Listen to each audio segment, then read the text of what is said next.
Če se večji del Tenerife zdi skoraj da kot puščava, pa je povsem druga zgodba na skrajnem severu, na polotoku Anaga. Tole me vse skupaj spominja na oblačen tropski deževni gozd. Zjutraj nad laguno sem bil povsem izgubljen v megli, zdaj pa se malce tudi kažejo sončni žarki. Ozke ceste, majhne vesice in pa številne pešpoti, ki so tu bolj platne kot pa prašne, za razliko od pešpoti na Tejdu. Tole imam namen raziskati v naslednjih 2, morda 3 dneh.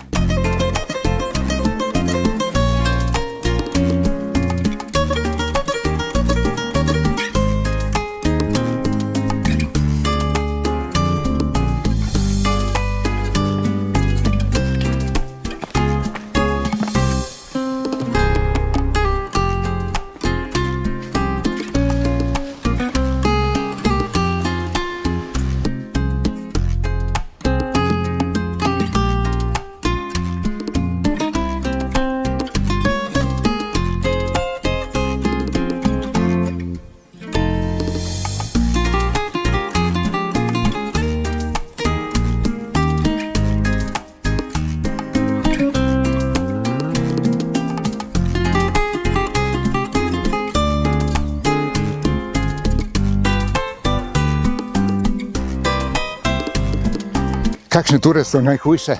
Take obrnjene na glavo, ko greš dol in potem veš, da moraš iti še dol. No, ravno to sem zdaj naredil. Od Case Forestal na vrhu tega grebena Anage, od ceste sem se spustil navzdol po pešpoti do vasice Taganana. Ena od skritih vasic tu na pobočjih tega naravnega rezervata. Celotna krožna pot številka 8 Taganana Afur ima približno 12 km, ampak ta spodnji del nad samo obalo od Taganane do Afure je trenutno zaprt, saj je pot poškodovana po decembrskih ujmah. Tako da sem naredil torej samo ta krajši del od vrha od ceste pa do vasice, 4 km sestopa 600 višinskih metrov. Ja, to pomeni, da bo vzpon tak ta prav za švicati, čeprav temperature niso prav visoke, okrog 15 stopinj Celzija.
Zborbal do vrha, tole pa je bila prava rekreacija, si se vidi, malce bo kar za užmet, sem malo bolj odločno stopil, nisem toliko snemal na poti navzgor, dobrih 700 višinskih metrov je še malo več, kot sem rekel prej, saj ko enkrat dosežeš Taganano, se je treba potem še kar spustiti kakšnih 100 višincev do glavnega trga, ki je na 200 metrih nadmorske višine, tam sem si privoščil malico, zdaj pa sem takoj urezal nazaj navzgor, v uri in 45 minutah sem bil, se je prej upasal malo prešvicati, zdaj pa mislim, da sem si zaslužil skok v Atlantik, plažo Teresitas, prihajam.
Anaga me je začarala, zeleno je lepo, tule je dokaz za to. Pešpot Bosque Encantado oziroma El Pijaral. Za njo je potrebna dovolilnica, saj je število ljudi tu vsak dan omejeno. Na voljo so za 2 tedna vnaprej, oziroma drugače povedano, vsak ponedeljek ob 8 zjutraj sprostijo dovolilnice za tisti teden, ki sledi čez en teden in je treba z rezervacijo kar pohiteti.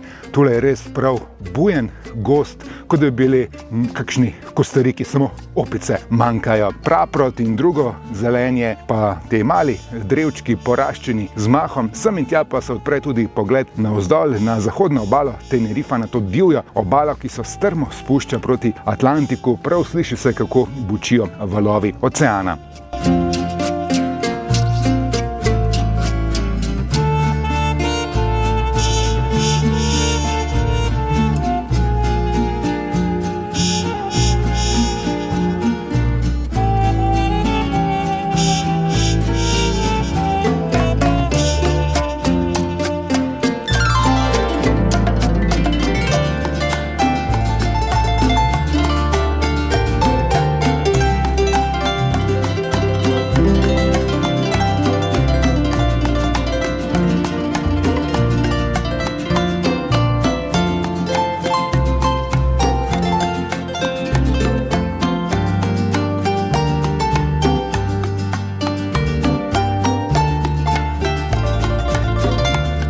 Pravijo, da je bilo v zadnjih 2 mesecih tu precej več dežja, kot je to običajno, in zato je Anaga še bolj zelena, pešpoti pa so zato malo bolj blatne, ampak vseeno je bil tale pohod po tem začaranem gozdu nekaj posebnega.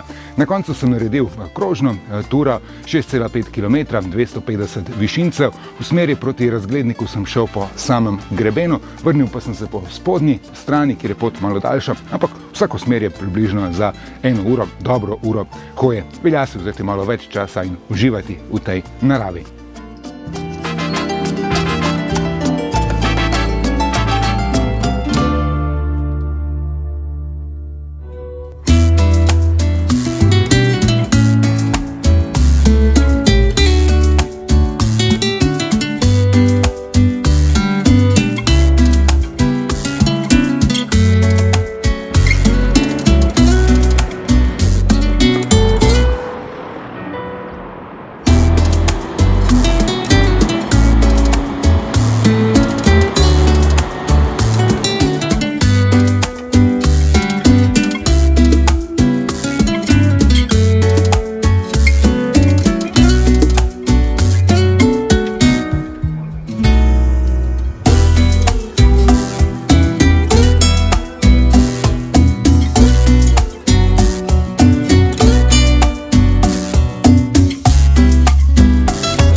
Svet je lep, Matej pa prešvican. Znova, 3. dan raziskovanja Anage in še 3. tura.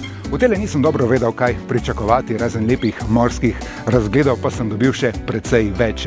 Za izhodišče sem imel Punta del Hidalgo, tako malo mestece tule na zahodnji obali Anage, torej skoraj da na morski gladini sem štartal in zdaj naredil 660 višinskih metrov na dobrih 5 kilometrih. Sprva sem se vzpenjal po soteski, eni od številnih sotesk tu na Anagi, zeleno rastlinje, tu povsem drugačno na nižji nadmorski višini, mali grmički in pa številni kaktusi. Že po 250 višinskih metrih sem je odprl prvi razgled na divjo zahodno obalo. Občutek sem imel ob teh dopoldanskih urah, kot da sem v Jurskem parku. Ampak sem nadaljeval vse do Činamade. Pravzaprav je to ena taka mala vasica, tule na nadmorski višini nekaj čez 600 metrov.